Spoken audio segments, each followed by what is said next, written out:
আমি একটা আয়াত পড়েছি, ইন্নাল্লাহা ওয়া মালাইকাতাহু ইউসাল্লুনা আলান নবী ইয়া আইয়ুহাল্লাযীনা আমানু সাল্লু আলাইহি ওয়া সাল্লিমু তাসলিমা ইন্নাল্লাহা ওয়া মালাইকাতাহু ইউসাল্লুনা আলান নবী ইন্নাল্লাহ নিশ্চয়ই আল্লাহ এবং তার ফেরেশতাগণ আমার নবীর প্রতি দুরূদ পাঠ করে। সুবহানাল্লাহ। কার উপরে? কথা বুঝেন নাই? কার উপরে? দুরূদ শরীফ পড়লে লস না লাভ? আরো জোরে বললেন না, লস না লাভ? এবার বলতেছে ইয়া আইয়ুহাল্লাযীনা আমানু, হে ঈমানদারগণ তোমরা দুরূদ এবং সালাম প্রেরণ করো। সুবহানাল্লাহ। ঈমানদার বুঝাইতে আমাদেরকে এই আখেরি জামানার যতগুলো উম্মত সব উম্মত গুলারে বোঝানো হয়েছে। সুবহানাল্লাহ। এটাই আমার আল্লাহ তাআলা বলতেছেন, আমার নবী কি বলতেছেন, মান সাল্লা আলাইয়া সালাতান সাল্লাল্লাহু আলাইহি আশরা মাররাতিন, যে আমার প্রতি একবার দরুদ পড়ে কয়বার? আল্লাহ পাক রব্বুল আলামিন তার উপরে 10 গুণ বেশি রহমত নাজিল করেন। সুবহানাল্লাহ। এই দরুদ পড়ার জন্য মাঠে ঘাটে যাও, যেখানেই যাও না কেন কোনো চিন্তা নাই, তোমার ওযু গোসল কিছুই লাগবে না। তুমি পান গুছতেছো, দুরূদ পড়তে পারো। তুমি ধান কাটতেছো, দুরূদ পড়তে পারো। তুমি রাস্তায় হাঁটতেছো, দুরূদ পড়তে পারো কিনা? কিন্তু না না, এখন 24টা ঘন্টা এই যে ফোনটা পাইছি, এর ভিতরে লালন গীতি আর ফাওয়াইল যত গানগুলো আছে গো, 24টা ঘন্টা কানের ভিতরে গানগুলা বাজে, দুরূদ শরীফ পড়ার সময় তো নাই। আছে? দুরূদ পড়ছো দোস্ত শুনিয়া লাও, সামনে কোরআন শরীফ আছে, যে কোরআন শরীফ পড়তে পারে বলতেছে তুমি কুষ্টিয়া শহরের ভিতরে রিস্কায় চড়ে যাইতেছো, হঠাৎ করে জনম দুঃখিনী মার কথা মনে পড়ে গেছে। তুমি যখনই মার কথা মনে পড়ে গেছে, তুমি সূরা ইখলাস 3 বার আউযুবিল্লাহ বিসমিল্লাহ বলে পাঠ করলে 1 খতম কোরআন সওয়াব তোমার মার আমলনামায় লেখা হয়ে যাবে। সুবহানাল্লাহ। ও যুবক, তুমি কোরআন করতে পারো না, কেমনে করে তুমি মার নামে খতম বকশাইবা? মুসলমানের সন্তান দুরূদ শরীফ পড়তে পারে না, মুসলমানের সন্তান কোরআন পড়তে পারে না, বড় ভাগা কপাল পোড়া রে যুবক। এই কাজ তুমি ভুলেও করিও না। যতদূর সম্ভব তুমি কোরআনটারে শুদ্ধভাবে শিখালাও, ঠিক কিনা? এক যুবক আল্লাহর গোলাম বাবাকে লইয়া হজে যাওয়ার জন্য রওনা হয়ে গেছে। পথের মধ্যে একদল কাফেলা লইয়া হজে যাইবে। আগের সময় হজে যাওয়ার জন্য কোনো গাড়ি ছিল না, প্লেন ছিল না, ঠিক কিনা? আগের সময় পায়ে হেঁটে উঠে বহন করে হজে যাইতো। একদল কাফেলার সাথে বাবা আর সন্তান হজে যাইতেছে। হজে যাওয়ার সময় মরুভূমির ভিতরে যাইয়া বাবা অসুস্থ হয়ে পড়েছে। কাফেলা ওখানেই থেমে গেছে। বাবার সেবা করতেছে তার সন্তান। একদিন 2 দিন থাকার পর মানুষ আর কয়দিনই বা থাকতে পারে? 1 দিন 2 দিন 3 দিন পর সমস্ত কাফেলার মানুষেরা চলে গেছে। সমস্ত কাফেলার মানুষেরা চলে গেছে। যুবক আল্লাহর কাছে দোয়া করে, মালিক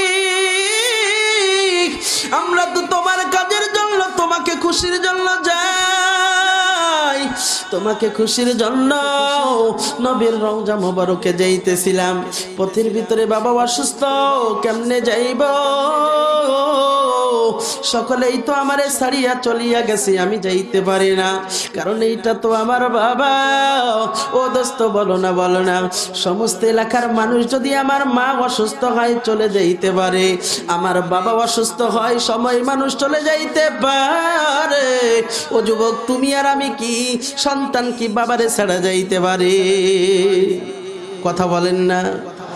এইবার যুবক আল্লাহর গোলাম আল্লাহর কাছে দোয়া করে, মালিক আমার বাবারে সুস্থ বানায়া দাও। আল্লাহর গোলাম দুহাত তুলিয়া চোখের পানি ফেলাইয়া কাঁদতেছেন আর ডাক দিয়া বলেন, মালিক আমার বাবারে তুমি সুস্থ বানায়া দাও।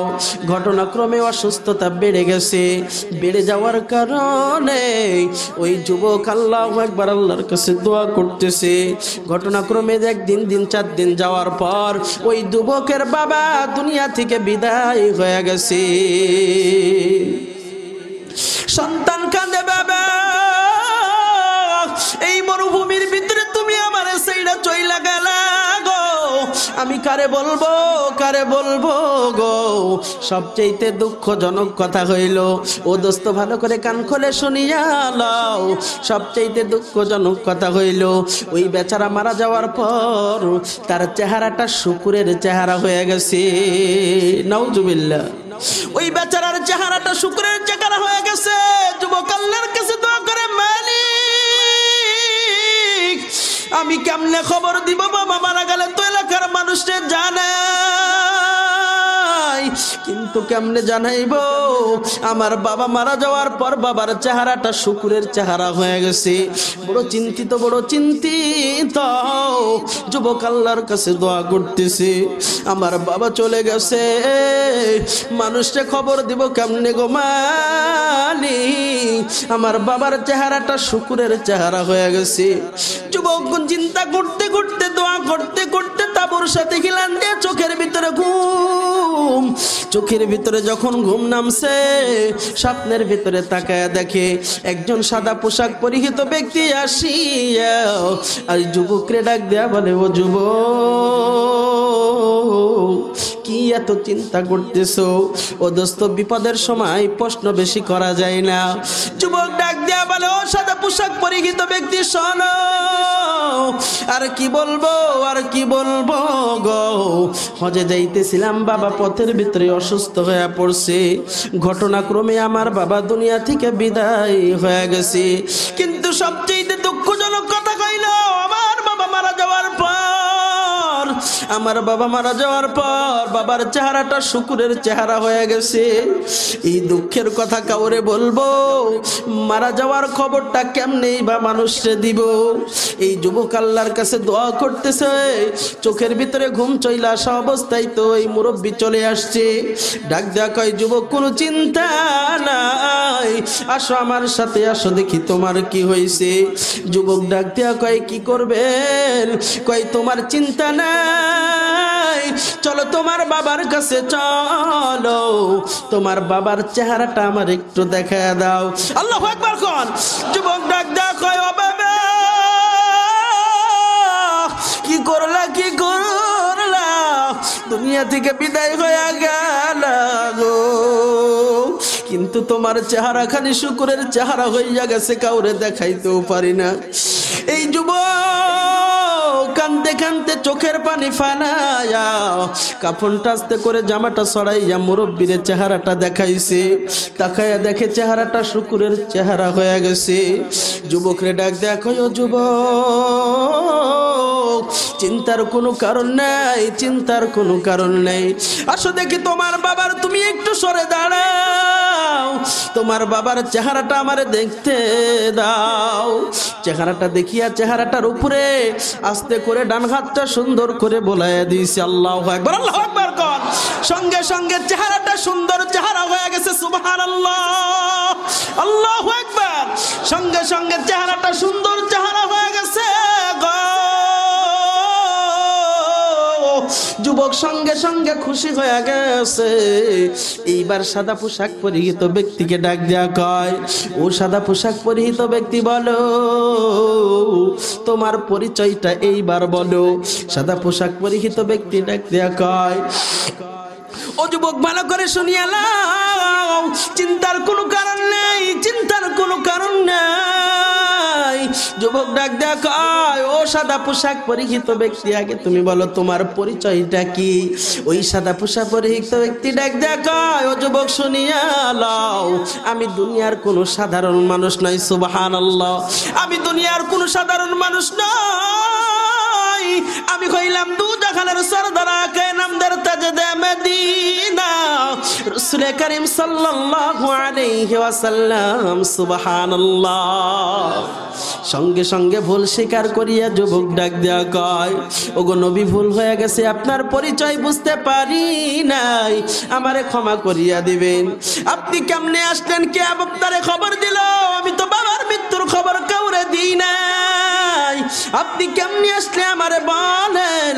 যুবক ডাক দেয়া কয়, ও নবী আমি তো কাউরে বলি নাই, আমি এলাকার কোনো মানুষকে খবর দেই নাই, কেমনে আসলেন, কিভাবে আসিলেন? যুবক ডাক দেয়া কয়, ওগো নবী কিভাবে আসলেন বলেন। নবী ডাক দেয়া কয়, যুবক শুনিয়া লও। এ যত যুবক আছে ভালো করে শোনো, পর্দার মা ভালো করে শুনিয়া লও। যুবককে ডাক দেয়া কয়, যুবক শুনিয়া লও, তোমার বাবা প্রতিদিন শত কাজের ভিতরেও আমার কাছে প্রতিদিন সকাল আর সন্ধ্যা 200 দুরুদের হাদিয়া পাঠাইতো। আরো জোরে বলেন না। যুবককে ডাক দেয়া কয়, ও যুবক শুনিয়া লও, তোমার বাবার জীবদ্দশায় প্রতিদিন সকাল বিকাল শত কাজের ভিতরে আমারে ভুলে নাই, প্রতিদিন সকাল বিকাল 200 দুরুদের হাদিয়া পাঠাইতো। তোমার বাবা প্রতিদিন কাজের ভিতরে আমারে ভুলে নেই, আজকে তোমার বাবা বিপদে, আমি কি তোমার বাবারে ভুলে থাকতে পারি বলো? সুবহানাল্লাহ। যুবক ডাক দেখছে, এইবার বাস্তবটা দেখবে যুবক। যুবক এইবার পর্দাটা খোলাইয়া দ্বীপ প্রহরের সময় তাকায় দেখে মরুভূমির ভিতরে হাজার হাজার মানুষ উপস্থিত হয়ে গেছে। সুবহানাল্লাহ। যুবক ডাক দেয়া কয়, ও বস্তির মানুষ, ও এলাকার মানুষ, আমি তো দুনিয়ার কোনো মানুষকে খবর দেই নাই, আমি তো কোনো এলাকার মানুষকে খবর দেই নাই, কেমনে আসলা, কিভাবে আসিলা, কে তোমারে খবর দিল বলো? এইবার এলাকার মানুষ ডাক দেয়া কয়, ও যুবক তুমি খবর দাও নাও তো কি হয়েছে? আজকে রাতের বেলায় গভীর রজনীতে কে যেন আসমান থেকে ডাক দেয়া কয়, ও এলাকার মানুষ শোনো, যদি নিজেদের গুনাহ মাফ নিতে চাও, মরুভূমির ভিতরে ওই মরুভূমির প্রান্তে একটা আশিক রাসূল মইরা পড়ে রইছে, তার জানাজা কইরা যাও। সুবহানাল্লাহ। কে যেন আসমান থেকে কয়, কে যেন আসমান থেকে চিৎকার দেয়া কয়, তোমরা যদি নিজেদের গুনাহ মাফ নিতে চাও, নিজেদের ভুল ভ্রান্তি যদি সঠিক করতে চাও, তাহলে তুমি ওই মরুভূমির প্রান্তে যাইয়া আশিক রাসূলের জানাজা কইরা যাও, ওই আশিক রাসূলের চেহারা খানে দেখা যাও। সুবহানাল্লাহ। যুবক অবাক হয়ে গেছে। আল্লাহু আকবার কন্যা। দুরুদের আমল এত ছোট একটা আমল, কিন্তু মর্যাদা কত বেশি। আল্লাহু আকবার। ধান কাটার সময়ও পড়া যায়, দরুদ পড়া যায় কিনা? রাস্তাঘাটে চলতেছি তবুও পড়া যায় কিনা? আমি মাঠের ভিতরে কাজের ভিতরে লিপ্ত, তবুও পড়া যায় কিনা? আমি ঘরের ভিতরে শুইতেছি, রাতের বেলায় শুয়েছি, ওই সময় পড়া যায় কিনা? ও দোস্ত, আমি আর আপনি যদি না পড়ি গো, এখনো আমি আরো গুরুত্বপূর্ণ একটা আলোচনা হবে এর উপরে, এই দুরুদের কত মর্যাদা। সুবহানাল্লাহ। কে কে দুরুদ পড়বেন একবার হাত তুলে দেখান তো। আল্লাহু আকবার। নারে তাকবীর। আল্লাহু আকবার। হাত নামান। আল্লাহর কাছে দোয়া করি, মালিক যারা হাত দুখানা উত্তোলন করেছে ছবিটা তুলিয়া লাও। অনেকে হাত তুলেছে যারা মা নাই, বাবা নাই, এই দুরূদ শরীফ পড়িয়া একবার দুরূদ শরীফ পড়লে 10 ভাগ 10 গুণ বেশি রহমত নাজিল হয়। সুবহানাল্লাহ।